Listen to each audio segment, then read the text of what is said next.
திரு பிரசன்னா, இங்க 2022 ஆளுநர் இந்த துணைவேந்தர்கள் மாநாட்டை நடத்தி கொண்டிருக்கிறார். இது ஜனவரியிலே திட்டமிடப்பட்ட ஒரு மாநாடு. குடியரசு துணைத் தலைவர் மாநாட்டை துவக்கி வைக்க அழைக்கப்படுகிறார். ஏன் மாநில அரசு பல்கலைக்கழகங்களுடைய துணைவேந்தர்கள் இந்த மாநாட்டை புறக்கணித்தார்கள்? தமிழ்நாட்டில் ஒரு ஆகச்சிறந்த தேர்ந்த பழமொழி ஒன்று நல்ல மாட்டுக்கு ஒரு சூடு, நல்ல மனிதனுக்கு ஒரு சொல் என்பார்கள்.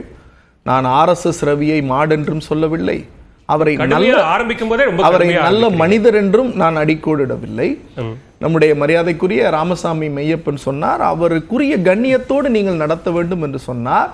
தான் உட்கார்ந்திருக்கிற நாற்காலியினுடைய பொறுப்பையும் தகுதியும் உணர்ந்து அவர் கண்ணியத்தோடு நடந்தால் அவரை கண்ணியத்தோடு நடத்துவதில் எங்களுக்கு எந்த கவலையும் இல்லை. கருத்துக்கு நம்ம கருத்தாவே பதில் சொல்லுவோம். நீங்களும் கண்ணியத்தோட அந்த வார்த்தைகளை பயன்படுத்தி விமர்சனம் பண்றதுக்கு உங்களுக்கு எல்லா உரிமையும் இருக்கு. நான் பேசுகிற கருத்தில் எந்த தவறும் இல்லை என்பதில் நான் உறுதியாக இருக்கிறேன், நான் நம்புகிறேன். ஏனென்றால் ஒருவர் ஒரு பதவியில் உட்காருகிற போது அந்த பதவியினால் அவருக்கு பெருமை ஏற்பட வேண்டும் என்பதுதான் அந்த பதவிக்கு அவர் வகிப்பதற்கான தகுதியும் திராணியும். ஒரு துளி அளவு கூட தகுதியற்ற ஒரு நபராக RSS சித்தாந்தத்தை மட்டுமே தான் கொள்கையாக பரப்பிக்கொண்டு மாநில மக்களை புறந்தள்ளி மாநில சட்டமன்றத்தை கொச்சைப்படுத்தி அந்த மாநிலத்தில் இருக்கிற துணைவேந்தர்களையும் இன்றைக்கு கொச்சைப்படுத்தி இருக்கிற ஒரு அயோக்கியத்தனத்தை செய்திருக்கிற அந்த நாற்காலிக்கு தகுதி இல்லாதவர் மிஸ்டர் RN ரவி. இது என்னுடைய நேரடி குற்றச்சாட்டு. துணைவேந்தர்களை எங்க கொச்சப்படுத்தினார்? துணைவேந்தர்கள் தாக்கப்பட்டிருக்கிறார்கள், மிரட்டப்பட்டிருக்கிறார்கள்ங்கிற குற்றச்சாட்டை பொதுவெளியில இந்த மாநாட்டில் வெளிப்படுத்தினது ஆளுநர் தான். அவர் எங்க கொச்சப்படுத்தினாரு? அதுதான் கொச்சை. எந்த துணை நீங்க தான் திரும்ப திரும்ப ராமசாமி கிட்ட கேட்டீங்களே, கேட்ட உடனே அவங்க தியரிக்கு போயிட்டாங்க. கொடுத்தவர் நிரூபிக்க வேண்டுமா அல்லது குற்றம் சுமத்தப்பட்டவர் நிரூபிக்க வேண்டுமா அல்லது குற்றம் சாட்டப்பட்டவர் நிரூபிக்க வேண்டுமாங்கிற தியரிக்கு போயிட்டாங்க. மக்களுக்கு புரியுற மாதிரி நான் சொல்றேன். ஆளுநர் ஒரு விஷயத்த சொல்லியிருக்கார், எப்ப எங்க அப்பன் குதிரைக்குள்ளார இல்லைன்னு, குதிரை திறந்து காட்டிட வேண்டியதானே? அவருக்கு கடிதம் வந்துச்சுன்றார்ல, கடிதத்தை நேரக்கு ரிலீஸ் பண்ணிருக்க வேண்டியதானே? ஏன் ரிலீஸ் பண்ணல? நாங்க கேட்பது ஒன்றுதான் சார். அம்பேத்கர் அவர்கள் இந்த பதவியை வகிக்கிறப்ப ரொம்ப ஒரு 27 நாள் டிஸ்கஷன் போகுது சார். அப்ப கவர்னர் அப்படின்னா யாரு அப்படிங்கிறப்ப, governor is the guardian of the constitution அப்படிங்கிறார். Governor is the constitution guardian of the constitution அப்படிங்கிறார். இந்திய அரசியலமைப்பு சட்டத்தின் பாதுகாவலர் ஆளுநர் அப்படிங்கிறார். அப்ப அதை சொல்லிட்டு அவர் சொல்றாரு, த கவர்னர் ஹேவ் டியூலி, அவர் சொல்ற வார்த்தை, should monitor, no one can wrench upon the Indian constitution. இந்திய அரசியலமைப்பு சட்டத்தை யாரும் மீறக்கூடாது. இந்திய அரசியலமைப்பு சட்டத்திற்கு வரைமுறைக்குட்பட்டு ஒரு ஆட்சி நடக்க வேண்டும். இந்திய அரசியலமைப்பு சட்டத்தை யாரேனும் அவர் வழி மீறினால் அல்லது தடுமாறினால் அதை சரி செய்ய வேண்டிய இடத்தில் ஒரு நடுநிலையான மனிதர், கற்றறிந்த மனிதர் அந்த பதவி வகிக்க வேண்டும் அப்படிங்கறத ஆளுநர் பதவிக்கான அழகுன்னு அம்பேத்கர் சொல்றார். இந்த மூணை எடுங்க. RN Ravi is a whole violator of Indian Constitution. RN Ravi is a wholehearted wrench upon the Indian Constitution. RN Ravi, it is, the whole disrespect which was given to the Indian Constitution. ஏன் அப்படின்னா, இந்திய அரசியலமைப்பு சட்டம் 200 அவருக்கு எப்படி ஒரு அதிகாரம் கொடுத்திருக்கிறதோ அதை போலவே உச்ச நீதிமன்றத்திற்கு ஆர்டிகல் 142ல இந்திய அரசியலமைப்பு சட்டத்தின் பிரிவு 142 கீழ் அதற்கு ஒரு தீர்வை அளிப்பதற்கு எதுனா அந்த வார்த்தை அம்பேத்கர் பதிவு பண்ணியிருக்கார். ரொம்ப முக்கியமான வார்த்தை. In front of this top court, any order or any degree necessary to pass, இந்த வார்த்தை ரொம்ப முக்கியம். சரி. Complete the justice. Okay. Complete the justice. சரி, நீங்க முடிச்சறேன். அந்த complete the justiceல உச்ச நீதிமன்றம் ஒரு தீர்ப்பு கொடுக்குது சார். என்ன சொல்லுது? RN ரவி, நீ வீட்டுக்கு போ. உனக்கு இனிமே பல்கலைக்கழகங்களுக்கு சம்பந்தம் கிடையாது. You don't have any right on it.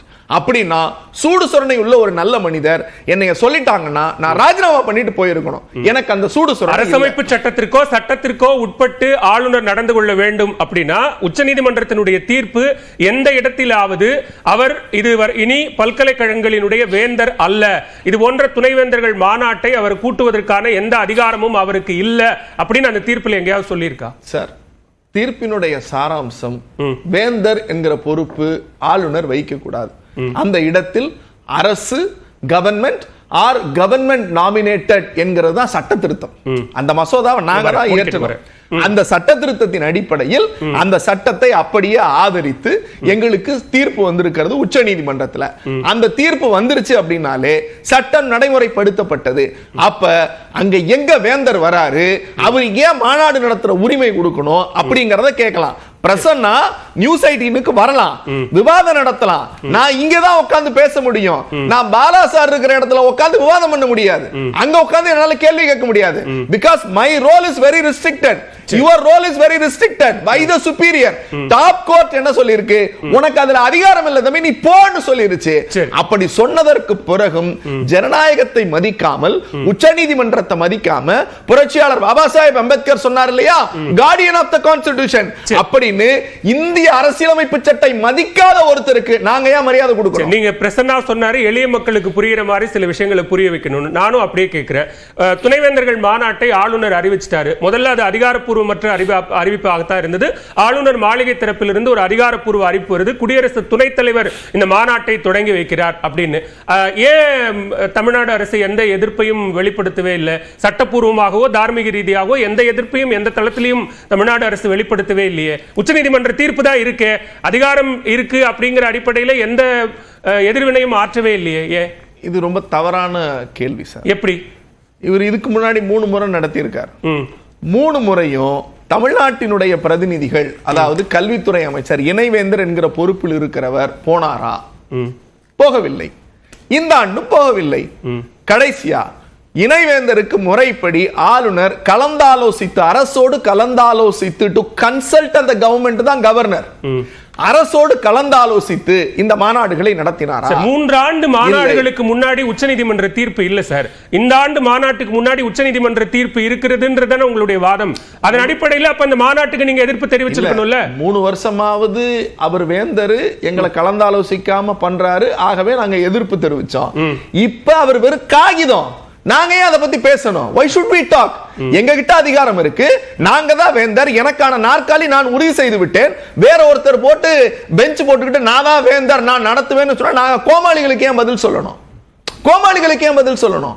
எங்கள் முதலமைச்சர் முத்துவேல் கருணாநிதி ஸ்டாலின் சட்ட போராட்டம் நடத்தி நாங்கள் தான் இனிமேல் வேந்தர். மாநில பல்கலைக்கழகங்களுக்கு நான் அதைத்தான் திரும்ப சொல்றேன், அரசு அல்லது government or government nominated person is the chancellor of the universities. அதுதான் சட்டம், அதுதான் தீர்ப்பு. அந்த தீர்ப்பை புரிஞ்சிக்க முடியாம புரிஞ்சுக்கிட்டோம். ஆர்எஸ்எஸ் வன்மம் என்ன? நீங்க கேட்கிற கேள்வி நான் ரொம்ப எளிதா கடந்து போகல. அந்த மாநாட்டிற்கு ஏன் எதிர்ப்பு தெரிவிக்கவில்லை? குடியரசுத் தலைவர் ஏன் கலந்து கொண்டார்? ஏன் அதுல என்ன பேசுறாங்க? குடியரசு துணைத் தலைவர் ஏன் கலந்துட்டார்னு கேட்கல. அவர் வருகிறாருங்கிற அதிகாரப்பூர்வ அறிவிப்பு வந்த பிறகும் கூட எந்த எதிர்வினையும் பிரச்சனை இல்ல சார். நாங்க தான் சொல்றோம், ஆர்எஸ்எஸ் சார்ந்து யார் வந்தாலும் நாங்க எதிர்க்கத்தான் செய்வோம், நாங்க புறக்கணிக்க தான் செய்வோம். எங்களுடைய துணைவேந்தர்களும் அப்படித்தான். நீங்க, நான் ஆளுநர் மேல நேரடி குற்றச்சாட்டு வைக்கிறேன். கடந்த 3 வருஷமா நான் தான் வேந்தர், நீ கலந்துக்கல அப்படின்னா, துணைவேந்தர் வரல, பதிவாளர் வரல, கண்ட்ரோலர் ஆஃப் எக்ஸாமினர் வரல அப்படின்னா உன் பதவி இருக்காது, உன்னைய பாடா படுத்துவேன்னு இந்த ஆர்எஸ்எஸ் ரவி தொடர்ச்சியா எங்களுடைய வேந்தர்களுக்கு கடுமையான நெருக்கடியை கொடுத்தார். இப்ப நீங்க புறக்கணிக்கத்தான் செய்வோம் அப்படின்னு நீங்க சொன்னீங்கல்ல, அதுதான் இது அறிவுறுத்தலின்படி, ஆலோசனையின்படி இந்த மாநாட்டை துணைவேந்தர்கள் புறக்கணித்திருக்கிறார்கள். சமீபத்தில் முதலமைச்சர் தலைமையில் துணைவேந்தர்கள் பதிவாளர்கள் கூட்டம் நடந்துச்சு. சோ அப்படி ஒரு அறிவுறுத்தல் கொடுக்கப்பட்டதா? ஒருவேளை மாநாடு நடத்தப்பட்டா அதை புறக்கணிக்கணும், போகக்கூடாதுன்னு அறிவுறுத்தப்பட்டார்களா? சிம்பிள் क्वेश्चन, உங்களுக்கு புரியுற மாதிரி கேட்கிறேன். அறிவுறுத்துறது அப்படிங்கிறது எங்களுக்கு தேவையில்லாத விஷயம். ஏனென்றால் எங்கள் துணைவேந்தர்கள் எல்லாரும் கற்றறிந்தவர்கள், சட்ட வரையறைக்குட்பட்டு சட்ட வரம்புக்குட்பட்டு எதை செய்ய வேண்டுமோ செய்திருக்கிறார்கள். கடந்த 3 ஆண்டுகளாக வேந்தர் என்கிற முறையில் அவர் அழைத்தார், அதிலும் கலந்து கொண்டார்கள். இந்த முறை அவர் வேந்தர் அல்ல, அவர் வெறும் காகிதம், ஆர்எஸ்எஸ் ரவி. ஆகவே அவர் அழைப்பை நாம் ஏன் ஏற்க வேண்டும் என்று கற்றறிந்த துணைவேந்தர்கள் முடிவு செய்திருக்கிறார்கள்.